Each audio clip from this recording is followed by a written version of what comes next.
July the 8th, 1994. The 82-year-old North Korean godfather Kim Il-sung, who ruled North Korea with an iron fist for over 36 years, is dead. What followed was the birth of the world's first communist dynasty, coupled with several disastrous harvests that led people across the country starving. And with the collapse of the Soviet Union in 1991 having a catastrophic effect on the already fragile North Korean economy, the country is on the brink of ruin. But in the countryside, a daring escape was about to take place within the shadowy confines of the North Korean border. A 13-year-old girl growing up in one of the world's most oppressive regimes bore witness to the starvation of her fellow citizens, particularly children like herself. Growing up in a place where dreams of freedom were silenced, and silence means your survival, she decided to do the unthinkable and challenge the North Korean system in what is considered one of the world's most dangerous escape plans from one of the most ruthless and tyrannical regimes the world has ever known. Meet Hyeonseo Lee, a young girl who dared to dream of freedom beyond North Korea's borders, driven by an unwavering pursuit of a dream that would lead her to challenge the unyielding grip of North Korean authorities. Though her life was marked by secrecy, censorship, and constant surveillance, she decided to challenge the unchallenged system, daring the impossible to outsmart both Chinese and North Korean authorities in a mission only a few would ever imagine. So buckle up, because we are going on a journey to uncover the true story of Hyeonseo Lee's daring escape from North Korea and see how she risked everything to save her own family by making the suicidal decision to return back to North Korea and saved her family once and for all. Yet the question lingers, will she make it out alive?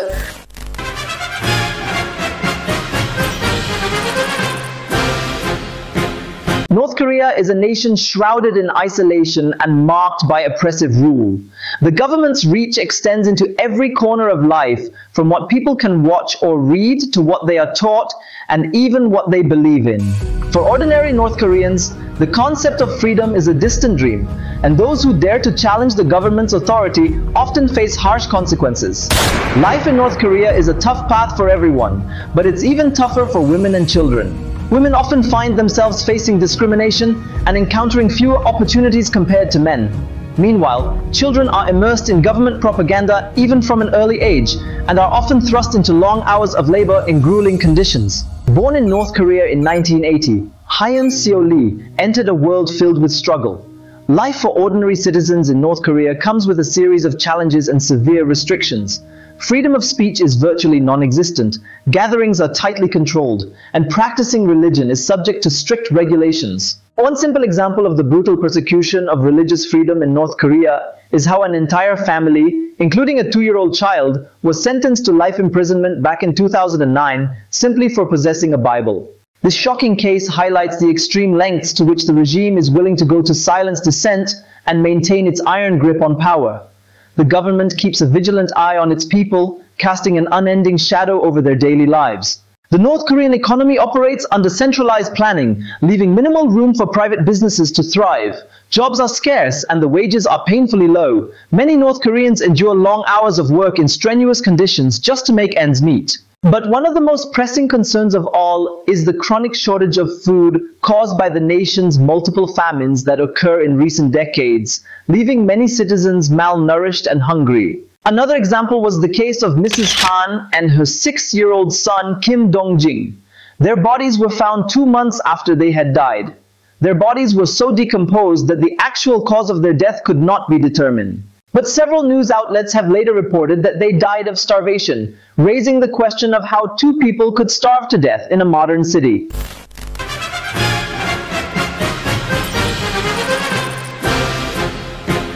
Though Lee's parents were not poor, and she had never experienced the hunger that many in her country suffered from, the question you will be asking is what drove her to make the daring decision to escape from North Korea. It was one fateful incident that would change the course of her life forever. In 1995, Lee's mother received a letter from a co-worker's sister. The letter contained words that would etch into their hearts. It says, "When you read this letter, our 5 family members will not exist in this world because we haven't eaten for the past 3 weeks. We are lying on the floor together. Our bodies are so weakened that we are literally just waiting to die. A haunting silence filled the room after the letter was read, but for Hyeonseo, it was more than silence. It was a wake-up call. This was truly shocking to her because it was the first time in her life that she came face to face with the harsh reality of her country, where people were literally starving to death. Suddenly the pieces began falling into place, and the dots started to connect. She started asking questions about the true state of her country. One day, while passing through a train station, Lee encountered something extremely terrible that would remain seared in her memory forever. She saw a breastfeeding woman lying on the ground with an emaciated child in her arms who was helplessly staring at his lifeless mother who had just died of starvation. What was most shocking was that nobody even made an attempt to help them. Everyone seemed to be only interested in their own survival. This tragic situation was the result of a severe famine that struck North Korea in the mid-1990s. And as a result, more than 1 million people died of starvation, and many survived mainly by eating grass, bugs, and even tree bark. Lee's realization of the brutal reality of her country made one thing clear: living in a land devoid of freedom had become an unbearable fate. Lee was a brilliant and ambitious student, but the North Korean education system had its limitations. She was taught to worship the Kim family and to believe that North Korea was the world's greatest nation. However, now that she's matured, she can't ignore the stark reality. She saw the deep poverty and profound inequality that surrounded her country and understood that the government's narrative was far from the truth. And yet, despite her growing awareness of the dark nature of her country, she lived in constant fear of speaking out against the government, as she is well aware of the consequences of speaking out against the regime. Nevertheless, Lee's determination to create a better life for herself and her family burned brightly. She began crafting plans for a daring escape from North Korea. She knew the risks were high, and if she got caught, she could be tortured, imprisoned, or even executed. But she was willing to take the chance for the sake of her family's future. Finally, Lee came to the final decision to flee to China, a decision she made with full knowledge of the grave risks involved and the potential consequences. She knew it would be difficult, but she was determined to succeed. She packed her bags and set off on her journey, leaving behind everything she knew.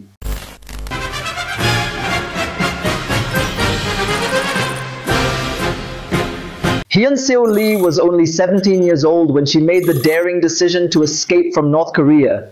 The oppressive regime she had grown up under had left her with no illusions about the risks she would face. Lee contacted a smuggler who had built a reputation as a lifeline for those seeking to cross the dangerous Amnok River into China. The Amnok River is infamous, one of the most dangerous places on earth, especially for North Korean defectors. It's heavily guarded by the North Korean military, and those caught attempting to cross the river risked being shot on sight, imprisoned, or faced the harshest consequences. Nevertheless, it remained a symbol of hope and the path to a better life for many North Koreans. In order to secure the smuggler's help, Lee had saved a substantial amount of money over the last 5 years, and every penny she saved represents her dream of freedom and a brighter future. And thus, the night of her escape had just arrived. They choose to escape in the night because of the darkness of North Korea.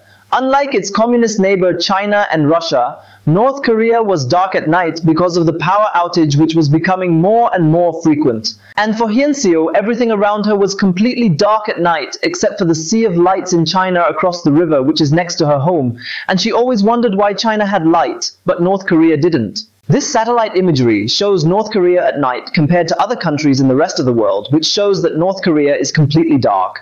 And with the cover of darkness, Lee met the smuggler at a designated location on the North Korean side of the Amnok River. She was joined by a small group of other defectors, each carrying their own hopes and dreams for a life beyond North Korea's oppressive borders, seeking a better life in China. The water was cold, and the current was so strong that it made her feel like she would sink. But she remembered that every stroke forward was a step closer to freedom, and she refused to be defeated by the ruthless river. She managed to stay afloat and was determined to reach the other side of the river no matter the cost. After what felt like an eternity, Lee reached the Chinese side of the river. She was exhausted and shivering, but she was also relieved to be free. She had succeeded in escaping from North Korea, which was unbelievable to her and many others. However, Lee's journey to freedom was far from over. In fact, it was only the beginning. She was now in a foreign country and with no money, friends, or family members. But the most dominant emotion she felt was fear. You see, North Korean refugees are considered in China as illegal migrants. And so, for the next couple of years, she lived in constant fear of being caught by the Chinese authorities and sent back to North Korea, which for her would be game over.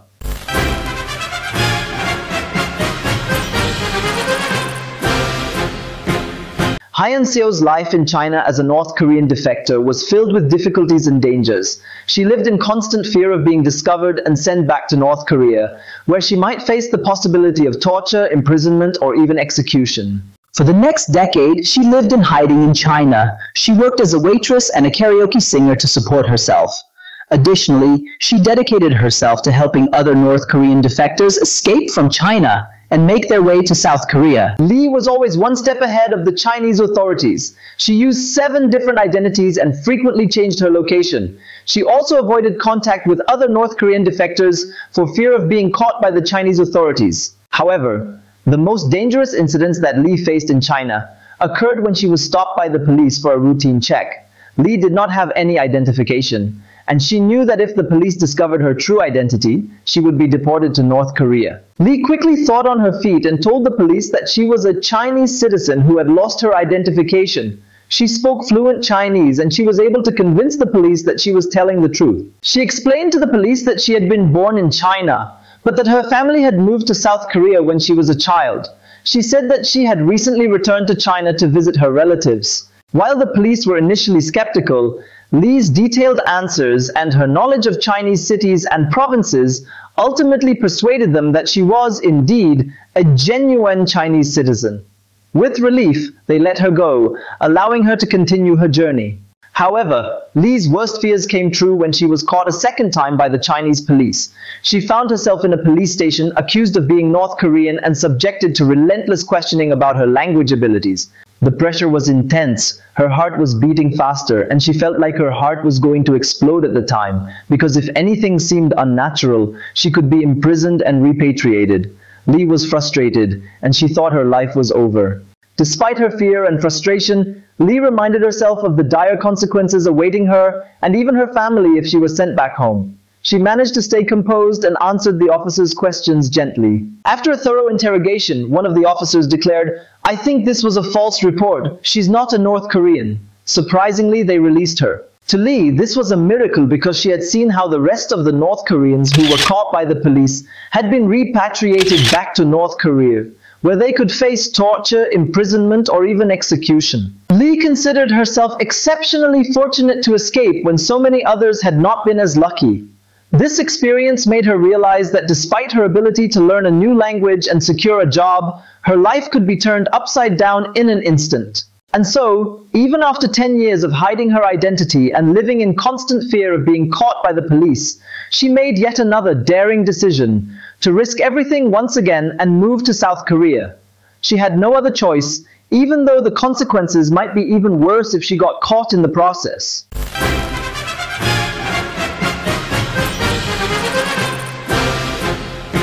Lee had just arrived in South Korea. Finally, after escaping from North Korea and living in hiding in China for the past decade, she was now free, but her life in South Korea was not without its challenges. Firstly, she went through an identity crisis, torn between questions of who she truly was, where she is from, and the fundamental question of her true identity. Is she actually a South Korean or a North Korean? Unfortunately for Hyeonseo, she ended up with no country to proudly call her own. However, one of the biggest challenges that Lee faced in South Korea was learning a new language. She had never spoken English before, and she had to learn it quickly and effectively in order to adapt to her new life. Lee took English classes and watched American movies and TV shows to practice her listening and comprehension skills. She lived in a small apartment in Seoul, South Korea. She worked part-time as a waitress to support herself while she was studying at university. She began to enjoy her new life in South Korea. She was making friends, she was doing well in her studies, and she was finally free from the oppression of the North Korean regime. Lee also started to dream about the future. She wanted to become a journalist and write about the plight of North Korean defectors. She also wanted to start a foundation to help North Korean defectors adjust to their new lives in South Korea. However, Lee's happiness was short-lived. One day, she received a shocking phone call from her mother. The North Korean authorities had intercepted the money she sent back to her family, and they were plotting severe consequences against her own family. Lee knew she had to take drastic action to save her family as quickly as possible. Returning to North Korea was a suicide mission, but what's even more challenging was rescuing her family, which is considered as a mission impossible. But she had no other choice. She couldn't sit back and watch her own family be executed. She had to do whatever it took to get them out of the country, and she was willing to risk her own life to save them, despite knowing the consequences. Hyeonseo Lee decided to undertake the unthinkable, crafting a rescue plan for what is considered one of the world's most dangerous escape missions, surpassing previous attempts in its level of danger, and even more terrifying in its execution. After carefully planning the escape, she made the ultimate decision to return to North Korea and rescue her family once and for all. She was driven by unwavering determination to succeed at any cost. It was a decision marked by extraordinary personal bravery.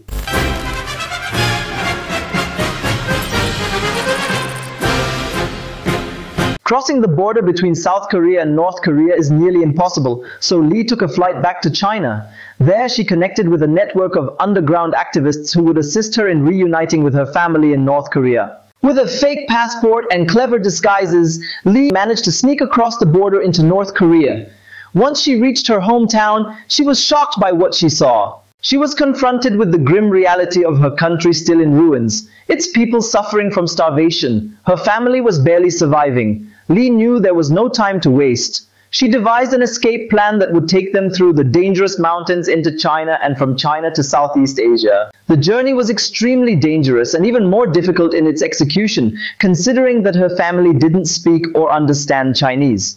After all, they were traveling by bus, which could take up to 1 week to cross the borders. This would make it even harder for them to make it to South Korea, but they had to keep moving anyway. They encountered numerous close calls, and with the heavily guarded border posing a constant threat, it seemed like they would never make it. The tension peaked at a Chinese police checkpoint. The bus was stopped by the guards, and an officer came in and began checking everyone's ID cards and asking them questions. Remember that her family couldn't speak Chinese, which made her panic. This time around, she thought she couldn't escape from the police, and it seemed like her family might be arrested. But Hyeonseo Lee wasn't the type of person to give up so easily. She was always one step ahead of the officers, so her calculative mind began to think about how she could outsmart the Chinese police once again. As the officer approached her family, an idea struck her head. She quickly stood up and told him that they were deaf and dumb people that she was chaperoning. A story that, despite the officer's initial skepticism, proved convincing enough to allow them to pass the checkpoint. They made it all the way to the border of Laos, only to face another setback. Despite Lee's attempts to bribe the border guards, her family was arrested and jailed for illegal border crossing. However, this wasn't as dire as it might seem, for they were arrested under different pretenses. Lee spent almost all the money she had desperately trying to get her family out of jail. A fine and a bribe secured their release in less than a month. Soon after the release of her family, they continued their journey. But their journey would take a much darker turn in the capital of Laos, where another tragedy was awaiting them. As they reached the capital of Laos, her family was arrested and jailed once again. This was one of the toughest times for Lee and her family. She asked herself why this was happening to her. She had done everything she could to get her family to freedom, and when she came so close to making it a reality, her family was put in jail while she was a few miles away from the South Korean embassy. Lee wasn't going to give up so easily. She kept going back and forth between the immigration office and the police station, desperately trying to get her family out of custody. However, this time around, she had no money left for bribes or fines, and her hope began to fade. It was during this tragic moment that all hope seemed lost, but then an unexpected savior appeared out of nowhere, willing to help. The man kindly asked her what was happening. Lee was shocked and surprised to see that a total stranger cared enough to help. In her broken English, she tried to explain the situation without hesitation. This was the first time she had encountered such generosity from a stranger. And to her surprise, the man went directly to the ATM and withdrew some money to pay the fine for her family and 2 other North Koreans. Lee was so excited. She didn't even know how to thank him, but she thanked him with all her heart. When the man was about to leave, Lee asked him out of curiosity, why did he help them? The man humbly responded, I am not helping you. I am helping the North Korean people. This pivotal moment awakened Lee to the fact that the outside world cared about the people of North Korea.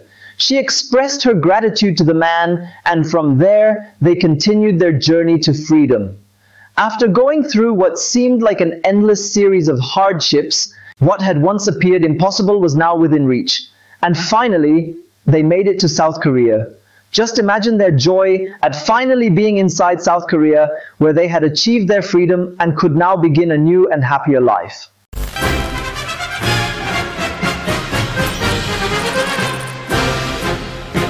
Lee's advocacy work started after her family's escape from North Korea. Recognizing the desperate need to shed light on the plight of North Korean defectors and the dire circumstances inside the country. Hyeonseo Lee's remarkable journey from North Korea to South Korea, as well as her continued efforts to raise awareness about the reclusive nation, has had a profound impact on the world. Her story is one of courage, resilience, and a deep commitment to bringing about change in one of the most secretive and oppressive regimes the world has ever known. She has shared her experiences at numerous international conferences, including TED Talks, the United Nations, and other high-profile events, captivating audiences with her personal narrative. She also shared her experiences in her book, A Girl with 7 Names, which she published in 2015. The book provides an in-depth account of her life in North Korea, her escape, and her subsequent journey to South Korea. This powerful story explains the North Korean crisis and brings to life the struggles and triumphs of those who risk their lives to escape the North Korean border. The book suddenly became an international bestseller and added another layer to her advocacy work. She continues to advocate for North Korean refugees through interviews and speeches. Thank you for watching this video to the end. You are the true heroes, and see you in the next video.